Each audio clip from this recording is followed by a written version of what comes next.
I've introduced myself yesterday, so I won't do that again. I will certainly not go into my marital history. So, okay, I can see it that way. Look, today I'll be, okay, that's great, that's showing here. So today I'll be spending a bit of time telling you of the work we're doing around biodiversity credits as essentially exploring new ways that we can structure financing to really look at the scale issue. So you've heard around the conference this issue of how do we take the technologies or the interventions or anything we're doing on a smaller scale, how do we take that to the large scale that we need for many of these reefs. And that will require, yes, technological advances for sure, that will require people and partnerships, but it will require funding. And that can make a big difference. Is that the thing we're using? Okay, the green button. First of all, I'd like to pay my respect to the traditional owners of the land we're meeting on today, but also all the traditional owners that we work with. It's a huge community, and it's a fantastic community we're working with all along the GBR, and I'd like to pay my respects to the elders, past, present, and emerging leaders. The global context for us is, you might have heard, I'm sure you have, in December 22 now, the Global Biodiversity Framework was agreed. At COP15, which is the Convention on Biological Diversity, COP15. So not your COP on climate, the COP on biodiversity. And it had some pretty clear objectives there and really provided some, I guess, structure for us to look at how we can align the work we're doing in conservation. That's another way to present it. That's not my slide. It's a great slide that talks to the actions that are in this Global Biodiversity Framework. And they can be split between the ones that have a time horizon, 2030, some that are longer term. But essentially, it's around conserving, avoiding damage, safeguarding, and acting. And for us, I would definitely encourage you to have a look at some of these summaries around the Global Biodiversity Framework. It's actually quite transformational, and it was a real achievement. Now we're really into the practice and how do we implement that. The actions that really are relevant to us, I mean, they all are, but these ones are particularly relevant to the field we're working in here we call reefs. There's the restoration and conservation of 30% of land and seas. I mean, everybody asks, what about the other 70%? I mean, what we mean here is a target for the global community to try and achieve some significant change in the way we're dealing with this. There's reducing the climate change impact, of course, but also looking at how is sustainable management, I guess, of all the resources that we have here and that we're relying on, as well as essentially mainstreaming biodiversity into all sorts of policies and practice and procurement and accounting and all the things that you need for the global business community to actually embed that, as well as government embed that in their decision-making frameworks. So another key aspect of this framework was the call for businesses to monitor and disclose nature impact. Interestingly enough, there were many business groups that actually asked for this to be mandatory, but it was not signed, and that was a negotiation discussion. But businesses are actually pushing quite hard now for this to actually be systematic, because the businesses that are leaders are penalized by doing these things, whereas if it's a common ground and everybody has to do it, it's a much better place. But the idea of monitoring and disclosing your nature impacts is the first step before you can start addressing these impacts. The case for investing in nature, I mean, maybe you all know this, but it's striking. The World Economic Forum has done analysis of how much of the world's economy and GDP, if that's one indicator, but how the world's economy and well-being is actually relying on the services that nature provides. The point is, it's been taken for granted up to now, and still in many places today.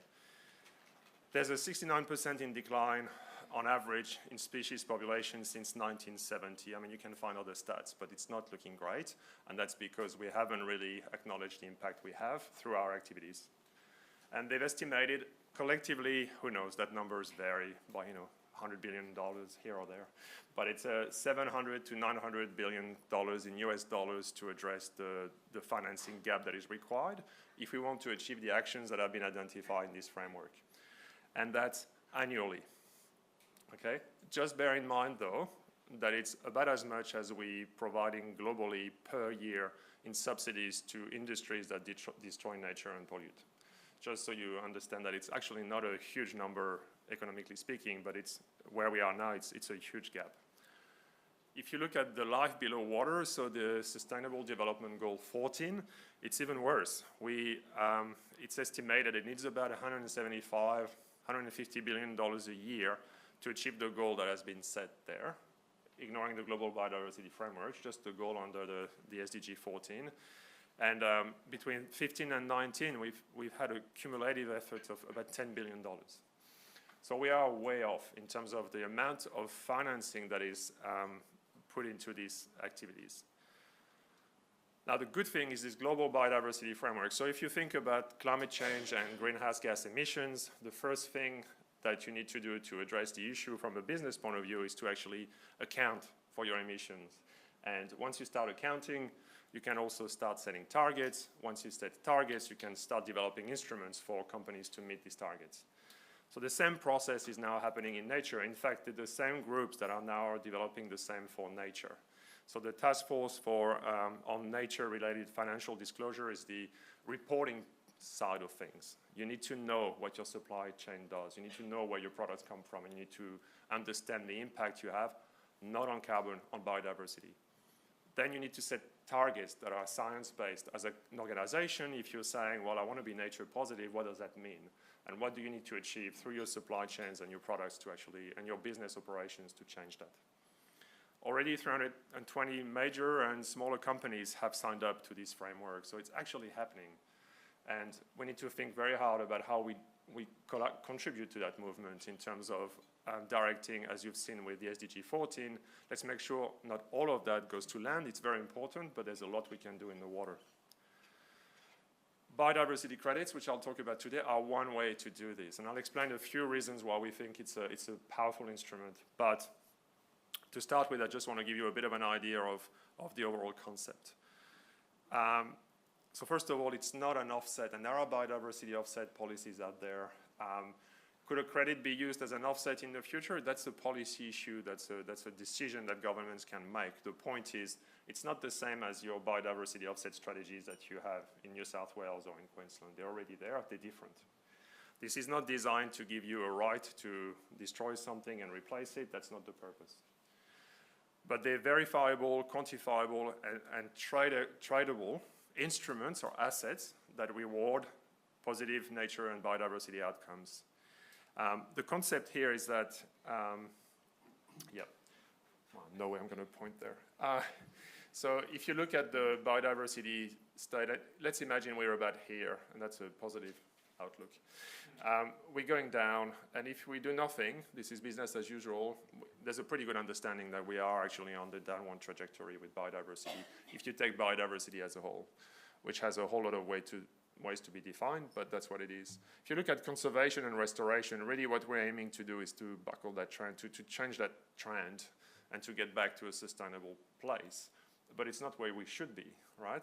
And this concept that we can restore where we are, I think there's an understanding that unless you transform your production and consumption systems globally, that is really, really hard to do. But that's the space we're operating in. And for us, that area under the curve is the value, right? You're not selling the trees, you're not selling the species, you're not selling the animals to anyone. That's not trading nature that we're talking about here. What we're talking about here is to quantifying the impact that any project can have and how that impact can then be sold to people that want to deliver on their targets. So I'll go in more detail over the next slides. I'll give you an example, and that's very dry, but it's also just a practical way to look at what it could mean for us on the coral reef. And don't take that as the GBR. I've made it a little bit less specific to the GBR on purpose. But if you think of a reef governance environment, you have a reef governance framework. Within that, you have a reef manager that has to set activities and interventions, target locations and objectives. The best way to do that, the best practice, is obviously to have that done with science and R&D. We've heard that over the course of the symposium, to inform the actions, to develop the actions, to inform them, and to inform where you will have the best impact and how you might monitor and model that. Once you've got that, you obviously have people delivering projects. So they can be you know, an overarching entity. It could be, the reef manager can be the one delivering this. But the idea generally is that if you want to achieve scale, you will have to work with a whole range of partners, from traditional owner enterprises, cooperatives, SMEs, all sorts of groups that can deliver the activity. The point, though, is that's what you want to do, and that's how you're going to do it. You do need dollars. It doesn't matter. And especially with biodiversity, the dollars need to come up front. All of the work you do in biodiversity has a long payback. And that's one of the differences with other activities, is that you need to put a lot of money up front to deliver the benefits. The challenge with that is someone has to take the risk. And it's either a grant from government, or it's impact investors that provide money at a lower cost for people to do this work, and they expect that money back with a return. Nobody's giving free money to anyone in this context. The impact investors are expecting a return. But they want to invest in activities that are positive. And you can have blended finance model. It might well be that it's a mix of government funding, grant-based models with private investors. Essentially, once you've got that money, you can deliver the activities. And for us, it would be delivering some positive coral reef and biodiversity outcomes. So here we're talking restoration, adaptation, protection, any activity we think can generate a benefit. What needs to happen, though, and that's pretty much how we do things today, right? It's not very different, but we're not really providing any return to any investor at the moment. We're essentially delivering activities to try and make a change in the system.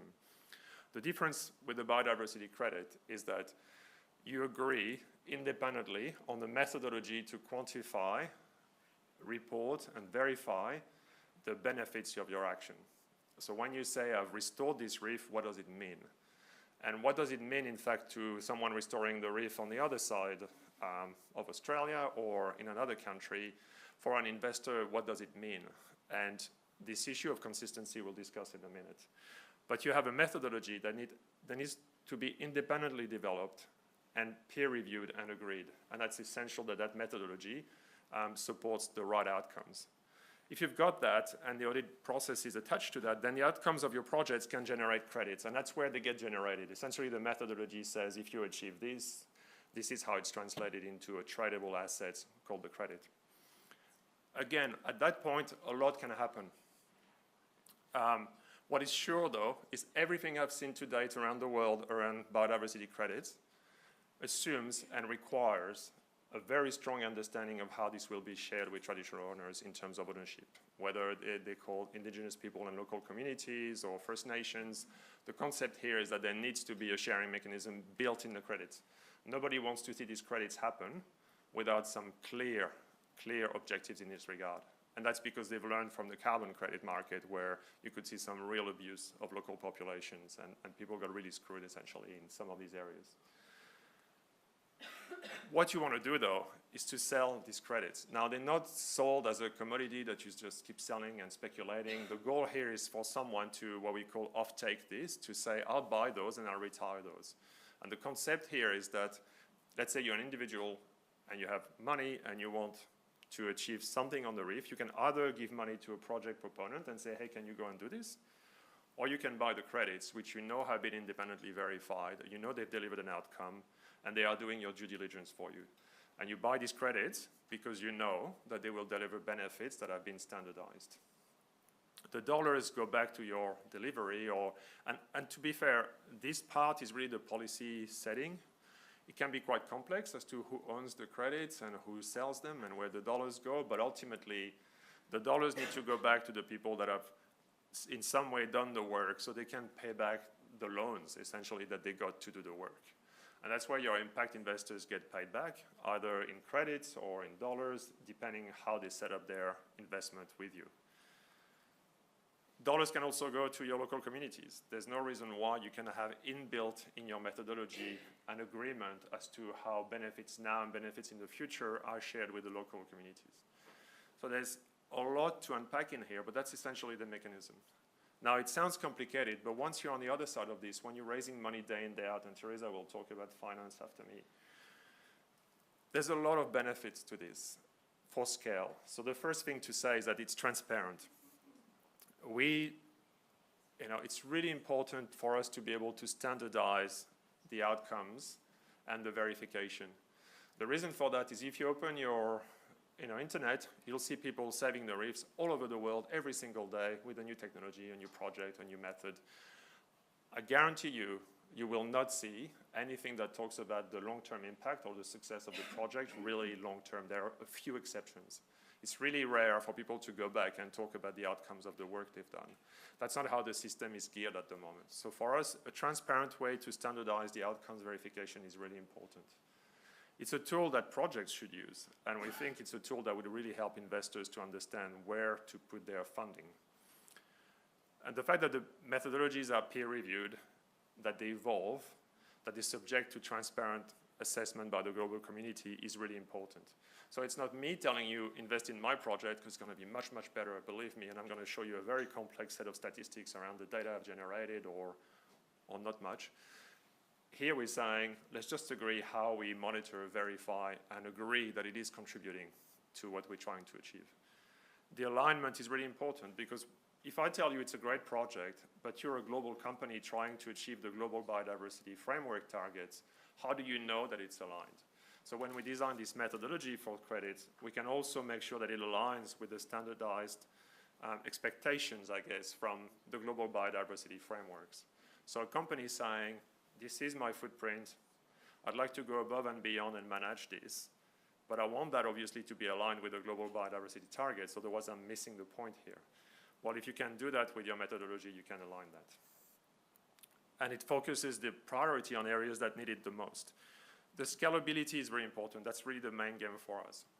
To give you an idea, and maybe Teresa can talk to this, but every donor we speak to, for every project, when we raise private funding, we have to explain the impact of this project. We have to do due diligence. We have to do reporting. We have to have a special framework for every donor. Whether it's $100,000 or $100 million, we have to put something in place. The fact is, it's not 100 million. This small investment, when you look at the scale of what we need. So if you think you need to multiply by 10 or 50 the amount of investment, there's no organization, no NGO that has the capacity to manage that type of demand. So this standardized due diligence process, removing that project by project due diligence is really important for us. Investors will still want to know where the money goes, and you could use modern technologies to report on that. But you want to get away from that very slow and very high transactional cost of doing the work, of raising money. And finally, there's equity inbuilt in this. If you design the methodologies right, it's not a case by case. It's inbuilt that these things will be shared with the traditional owners or your local communities. Sure, there are risks. We've all heard about the carbon credits. We've all heard about this, and you'll hear a lot about the risk. They're there. There's no doubt. But it's very confusing as a space, and that's why these organizations you see on the right are really working to try and avoid the pitfalls of the carbon credit market where it was a wild west and it ended up being really confused, and now they're trying to realign all this. And there have been some bad stories. I think generally these organizations are working very much at the high level of principles around transparency, integrity, equity, and inclusion. But they also, as I said before, really very much building into these the local community angle and the First Nations. And then it's just down to the safeguards. What can you do and what can you say? If you're a company that has invested in the reef, can you say, I've saved the reef? Well, no. But that's the greenwashing that people are worried about. But the challenge with this is every time we raise greenwashing, we also push companies down. The ones that want to do the right thing are the ones that get hammered. So we need to find a way to build confidence. And our view of this is that we need to, and I've got to say it's already happening. There's already plenty of biodiversity credits out there that are happening some are dubious, some are great, but we think what's missing here is the scientific work that needs to happen behind that to provide the integrity. It starts with that. You don't do that afterwards. It starts with the scientific work. So we started a project, and that project is funded by the Reef Trust Partnership, as well as the L'Oréal Fund for Nature Regeneration. They're taking a risk here. They're saying, hey, we would like to see a biodiversity credit or methodology developed for corals. The way we're approaching this, though, is, by having lots of people. Some of the culprits are here in the room, but we've assembled a team led by Ken, led by AIMS, but it involves UTAS, JCU, and UQ. But the idea here is that we want to essentially develop a robust and science-driven biodiversity accounting methodology. To start with, let's not even talk about a credit. Let's just talk about how we link the corals to the biodiversity value they provide. And then with that, we can pilot it as a methodology. We can start looking at how that could generate a unit that we can trade. And we want to look how these models apply, the socioeconomic models then apply to this. So we can relate that to the value of ecosystem services and cultural values.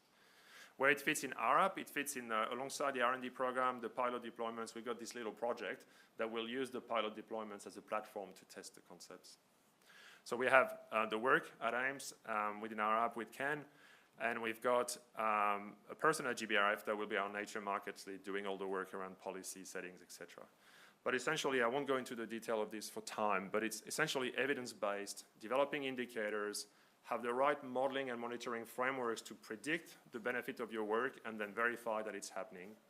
And have that as a coral biodiversity accounting method. And on top of that, there's a methodology to turn that into a credit. The value of this for us, it doesn't matter that a credit eventuates. I mean, I want it to eventuate because I can see no other way for us to scale the finance, but let's put that aside for a minute. The value of that work is really important because for us, it will start linking the work we're doing on the ground to the habitat, the species, the modeling and forecasting, and the baselines we need for demonstrating impact.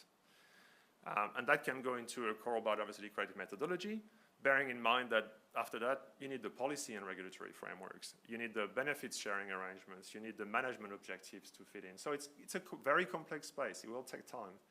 But the work that we do, scientifically speaking, can serve with the rhino bonds. You might have heard about that. It's a concept where, you know, if you do work on the ground to protect the rhinos, you can get cheaper money to do your work. So it's essentially philanthropy helping the financing sector invest in these activities. But the bottom line is the same. How do you demonstrate that you've made a difference on the ground that is sustainable? You can also do that with Niue, which is an island state that has actually now released the concept of ocean conservation commitments. You buy them.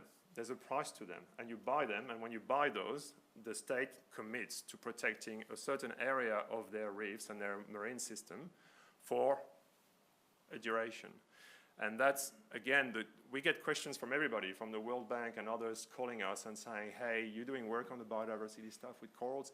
How do we know whether the activities they've committed to work? People don't have a framework to assess whether it's working or not. And that's why we're saying, let's do the work. The instrument is a second issue, but let's do the work. For us, very briefly, we see corals very much as the rainforest of the ocean. I know it's very catchy. It works with a lot of people. I'm sure within this room it's a little bit, you know. It's borderline. But essentially, the idea is that, you know, you got the trees, the habitat. The habitat is the point here. You got the trees, the habitat, and that supports a whole lot of biodiversity. It's simplistic, but it is the way we can link our activities on the ground to biodiversity. Same thing with corals. They provide a habitat. They provide a habitat for a lot of species. And we know that it's complex. You know, there's hundreds of thousands of species, and the coral and the fish, they make up only a fraction of these. And we don't know most of the species. That's not the point. Nobody is saying biodiversity is the cumulative quantity of every living thing in the system. That is not the definition here. What we're focusing on is understanding how the coral geometries and properties link into the relationships that essentially help us understand the scope of a particular reef to support biodiversity in space and time. And that's all an investor wants. They want to know that what they've done will make a difference to the biodiversity. They don't need to know the absolute answer on biodiversity. They want to know it will make a difference. And we build on all the data. We have one example, for example, is the refuge. You know, we know they provide the habitat for fish. Can we actually relate that? Can we build in our models some measurements or some understanding of how the reef is faring and how our activities might change this aspect, for example, of biodiversity? We're only at the start, and Morgan, you know, in typical Morgan style, just poured like a cubic meter of cold water on us at the first meeting, and we're all scared about it now. But the point is, there is value in doing that work, and we need to, we know it's hard, but we need to do it, and we have the data and the collective intelligence to do it. And we can then link that to the various species and the benefits they provide in terms of the biodiversity. Now, most of the schemes, and I did the last couple of slides, most of the schemes around the world that are being looked at the moment are agreeing on the fact that it's an extent multiplied by condition sort of method. You need to know how much you're doing in a spatial sense, and you need to know how that affects the condition of that environment. In the condition area, it really depends on your ecosystem, what you consider the right metrics for this. If your focus is on an iconic species, like the rhino, it's going to be the number of rhino and the health and, you know, the baby rhinos or whatever, I don't know. But the point here is for coral, it'll be a different set of metrics that we want to rely on that are a fair representation of the benefits and the ability to support biodiversity. Significance is important because that's what links you to the global frameworks. The risk with these things is that people will buy a whole lot of very, very cheap credits that are restoring trees or things in areas that absolutely don't matter. And that's the worst thing. So the significance of the area you work in is important. For us on coral reefs, they're highly significant, so it's not a question. But for some other ecosystem, it's something that needs to be looked at. And so we can look at the areas. There are a lot of tools, the Coral Atlas, and a lot of work we've been doing. Renata has been speaking this morning about what we can do with monitoring. There's a lot of stuff we can do to measure extent. So for corals, that's going to be actually quite easy. The various blocks and things you're going to bring into that metrics, we will need to make sure we can link that on one side to the modeling, on the other side to the monitoring. And it needs to be cost effective. There's no point designing a monitoring framework that nobody can implement. So we'll need to think of trade-offs and be able to use modern technologies and automation, for example, to make that easier and faster. I won't go through this, but just pointing you to, there are a few draft frameworks for biodiversity credits or nature credits or certificates, whichever one you want to call it. It doesn't matter. It's the same concept. There are a few frameworks out there. What I just wanted to say here is that the accounting is only one part of this. It's measuring conditions and tracking conditions. But there's a whole lot of stuff you need to do to justify why you could even qualify for a credit in this context. And you also need to really deal with the baseline. And I'm going to stop here because we absolutely don't have a strong idea how to deal with this. But in a climate change context, the baseline is quite significant. It's going down. So what you're trying to do is not to go from a state and go up or try and keep it. We're actually trying to prevent the losses. There's a lot of value in that, obviously, otherwise we wouldn't be here. But the challenge is how do you manage that baseline without gaming the system? Because in the carbon credit, there's been a lot of that. People have had artificially inflated baseline and therefore generated more credits where really the actual absolute change has not happened. So we're very conscious of that. So over the next 2 years, we'll work on that and we'll publish and report, and we're very keen to engage broadly on this methodology in the future. And we'll apply it to some of the pilots we're looking at. So I'll stop here. I'll thank everyone, especially Ken here in the room, for the work we've been doing to date under our own steam, and now with the project that is fully funded. So thanks for the Reef Trust and for L'Oreal for funding that.